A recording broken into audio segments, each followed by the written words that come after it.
Hembusan udara dingin dari sela-sela ventilasi jendela kamar membuat Adara terbangun dari tidur yang entah ia mulai sejak kapan. Hal pertama yang Adara lihat setelah membuka mata ialah jam yang selalu tergeletak cantik di nakas samping tempat tidur.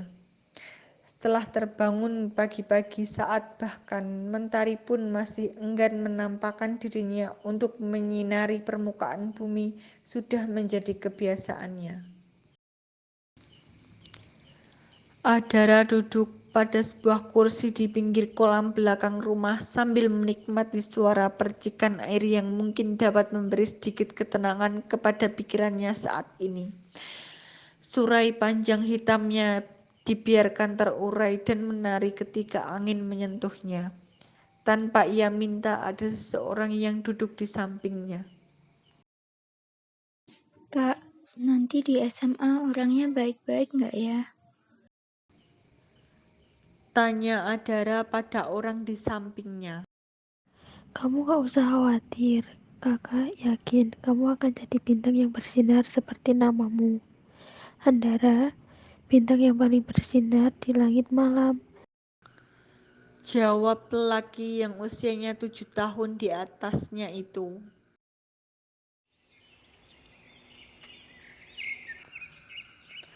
Matahari sudah memancarkan sinarnya siap untuk menyinari permukaan bumi yang baru saja terguyur oleh hujan. Genangan-genangan air di tepi jalan memberikan pancaran bahwa Adara sudah terlihat rapi dengan seragam barunya. Sesampainya di sekolah, Adara bergegas menuju mading dan mencari namanya. Tak butuh waktu lama, ia langsung menemukan namanya tertera pada secarik kertas dengan tulisan 10 IPS 5 di bagian paling atas. Hai, boleh gue duduk di samping lu? Iya, silahkan. Jawab Adara ramah sambil tersenyum kepadanya. Nama gue Larissa Maharani. Lu bisa panggil gue Larissa. Nama lu? Ucap siswi di sampingnya sambil mengulurkan tangan. Adara yang sadar sedang diajak berkenalan pun membalas uluran tangan yang diberikan orang di sampingnya. Aku Adara Aditama. Sorry, aku nggak biasa pakai lo gue. Jawab Adara agak canggung. Oh, it's okay, Dar. Senang kenalan sama lu. Selamat pagi semua. Suara dari mikrofon itu membuat Adara langsung terfokus pada sumber suara. Suara yang sangat ia kenal itu membuatnya tersenyum kagum pada sang pemilik. Instruksi ketua OSIS yang baru saja didengar langsung dipatuhi oleh seluruh orang yang diberi instruksi. Rajendra Aditama ialah sang ketua OSIS pemilik netra coklat gelap. Senyum manis membentuk bulan sabit seperti wajah tegasnya ketika dia merupakan kombinasi sempurna yang diberikan sang pencipta kepadanya. Masa orientasi siswa berjalan lancar. 2 hari sudah berlalu tanpa halangan. Hari ini menjadi hari terakhir masa orientasi siswa, menjadikan Rajendra tidak perlu berangkat ke sekolah lebih awal dari siswa lain karena jabatannya yang mengharuskannya memimpin panitia menyiapkan segala keperluan acara. Dek, mulai sekarang berangkat sekolahnya bareng abang aja. Nggak perlu nunggu bus di depan sana. Oke abang, soalnya kakak aku yang satu ini nggak pernah mau nganter aku sekolah. Jawab Adara sinis sambil menunjuk kakaknya. Dek, bukannya Kak Rafin nggak mau, tapi makin kakak nggak selesai-selesai. Emang kamu mau kebantuin? Kata Rafin menambahi. Enggak, Jawab Adara enteng. Sebelum keberangkatan Adara dan Rajendra ke sekolah, Ravindra memberikan kabar kepada mereka bahwa ayah ketiga remaja itu sudah menyelesaikan tugasnya di luar kota dan akan pulang pada hari ini. Kabar tersebut membuat Adara semakin bahagia.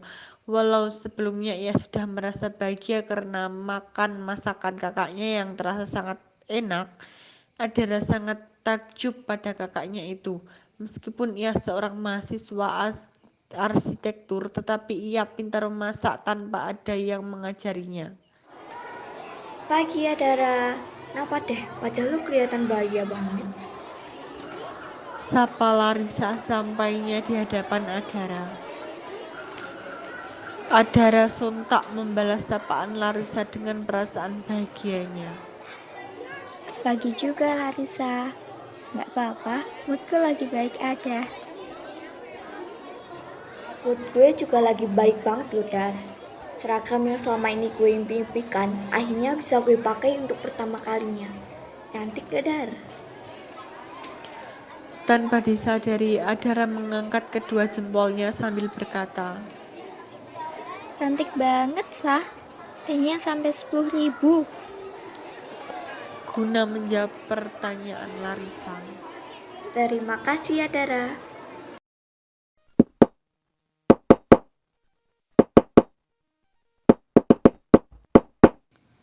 Suara ketukan pintu dari luar rumah membuat ketiga remaja yang sedang sibuk menyiapkan makan malam untuk menyambut kepulangan ayah mereka teralihkan.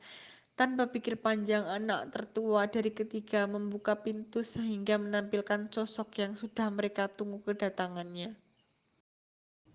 Ayah, teriak bahagia Revindra sambil memeluk sang ayah, melepas seluruh rindu dan penat yang ia rasakan setelah beberapa bulan berpisah dengan ayahnya.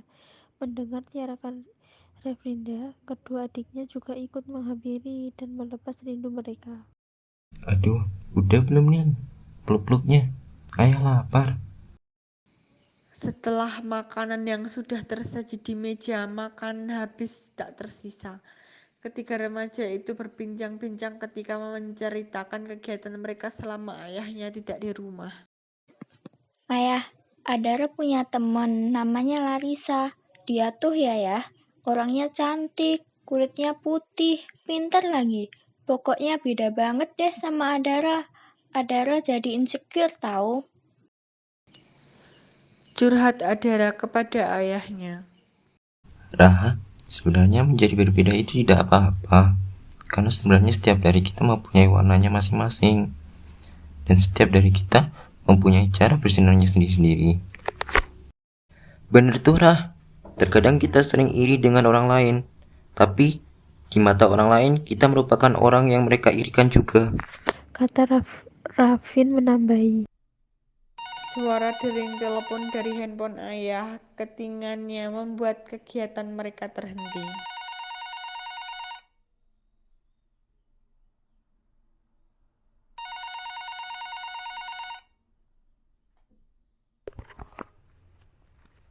Sebentar ya nak. Sebelum ayahnya mengangkat handphone, Adara melihat nama neneknya tersemar di layar handphone ayahnya. Siapa ya? Tanya Adara memastikannya. Sabtu depan nenek undang kita makan malam di rumahnya. Rajendra yang tahu akan kekhawatiran adik perempuannya pun menggenggam tangannya berusaha memberi ketenangan. Adara yang mendengar hal tersebut hanya menatap piring kosong di depannya, bergelut dengan pikirannya yang mulai ramai. Jam dinding sudah menunjukkan pukul 1.27, tetapi Adara masih belum beranjak meninggalkan tempat yang sudah ia duduki selama 3 jam lalu. Manik mata gadis itu sebenarnya sudah tidak dapat menahan kantuk. Tapi hati dan pikirannya masih saja belum selesai dengan opininya masing-masing. Rajendra yang mengetahui bahwa adiknya masih belum kunjang tidur pun menghampiri keberadaannya hanya dapat memberi ketenangan barang sedikit. Rah, belum tidur. Boleh abang temenin kak? Ucap Rajendra meminta izin. Setelah anggukan diberikan Andara sebagai jawaban, Rajendra segera duduk di sampingnya. Rah, lihat deh malam ini. Bintangnya banyak ya. Padahal kemarin satu pun gak ada yang nampak. Katanya sambil memperhatikan adiknya. Langit tuh sama kayak kehidupan, Ra. Kadang dipenuhi bintang, kadang juga sama sekali gak ada bintang yang menghiasi. Seperti bagaimana kehidupan, kadang ada banyak orang yang berada di sisi kita, tapi kadang-kadang satu pun gak ada. Pesan abang cuma satu, tetaplah jadi baik walau kamu gak diperlakukan dengan baik. Tolong ingat itu, Ra. Hari Sabtu akhirnya tiba. Mobil hitam milik Januar Aditama itu memasuki pekarangan rumah ibunya. Ia berjalan memasuki rumah bernuansa putih tulang dengan diikuti ketiga anaknya. Terlihat di hadapannya sudah ramai dengan saudara-saudaranya. Januar, gimana perkembangan anakmu yang paling kecil itu? Alah, udahlah. Paling juga gitu-gitu aja. Kamu itu cucu perempuan satu-satunya. Tapi kamu yang paling gak bisa dibanggain dari saudara-saudara kamu yang lain. Belum sempat Januar membuka mulut dan menjawab pertanyaan ibunya, ia sudah menyambungnya dengan ucapan yang tidak pantas ia lontarkan kepada cucunya sendiri. Sebenarnya ini merupakan hal yang sudah biasa bagi Andara. Tapi kali ini ia tidak sanggup menahannya lagi. Ia beralih keluar meninggalkan semua orang. Air mata keluar begitu saja dari matanya tanpa ia minta. Mengingat perkataan-perkataan neneknya membuat dada Andara menjadi semakin sesak. Sementara itu, saudara-saudara Andara yang sangat memahami perasaan Andara pun mencari keberadaan remaja itu, takut terjadi hal yang tidak diinginkan. Jian yang paham akan kebiasaan Andara tanpa pikir panjang langsung menuju taman kompleks perumahan itu. Cie yang besok mau keluar negeri. Kata Rafin menggoda sang adik. Apa tuh? Mau keluar negeri kok gak ngajak-ngajak? Kata Rajendra ikut-ikutan. Hati-hati ya, Ra, di sana. Jaga diri baik-baik.